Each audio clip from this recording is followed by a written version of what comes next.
Hey, good morning. It's day 137 of Walk with Winston, and does this look familiar to you? This setting's becoming my second home. Back in Reston, it's too cold to be outside. I've just finished an hour on the elliptical in an effort to continue my streak of 10,000 step minimum days. And here we are at day 44 of the new year, and I'm happy to report that so far 43 out of 44 days. But this morning I wanted to talk about the concept of resistance and how it's required for growth in our life. And if you think about it, wouldn't it be so much better to have a nice, easy, breezy, lounging on the chair, and that our life would be perfect because we just everything is in total alignment and everything is just so gentle and perfect and just effortless. And that just seems so idyllic and so dreamy. But, when I look back on my life, I see it's those times of resistance that is really what builds the character, what builds the fortitude, what builds the grit to continue. So just to use a gym analogy, since I just came from the gym, is that, I would love to have incredibly big biceps or, just be super fit. And, it takes taking weights, picking them up, lifting them up against gravity that really builds the resistance that's needed to grow muscles. And it's also with cold and flu season, we have to take certain actions to build our body's immune system and to build resistance to viruses. And the other analogy I was thinking about this morning is the story about a kind-hearted man who was walking by a chrysalis, a caterpillar in a chrysalis that was struggling to escape and become a butterfly.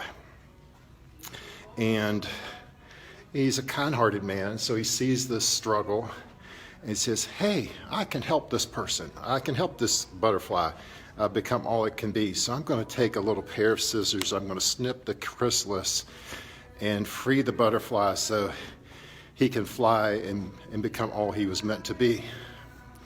Well, if you know anything about butterflies and caterpillars and their formation, it's that struggle. It's the struggling of trying to shake the wings and break out of the chrysalis that fills its wings with blood, or fills its wings with fluid that strengthens the wings and gives it its shape and character. And so, when the butterfly emerges without that struggle, its wings don't work and it falls to the ground and it dies. Well, I think that's the way resistance works in our life too. It's those periods and seasons of resistance where we are struggling, where we feel like we can't go on and it's just too much opposition, too much overwhelm, too much to do. It's those seasons that are building in us new capabilities, new capabilities, and ultimately more confidence that we can take on challenges that we didn't think we could do before. And we'll look back on it weeks or months or years later and see that, hey, I was able to accomplish that.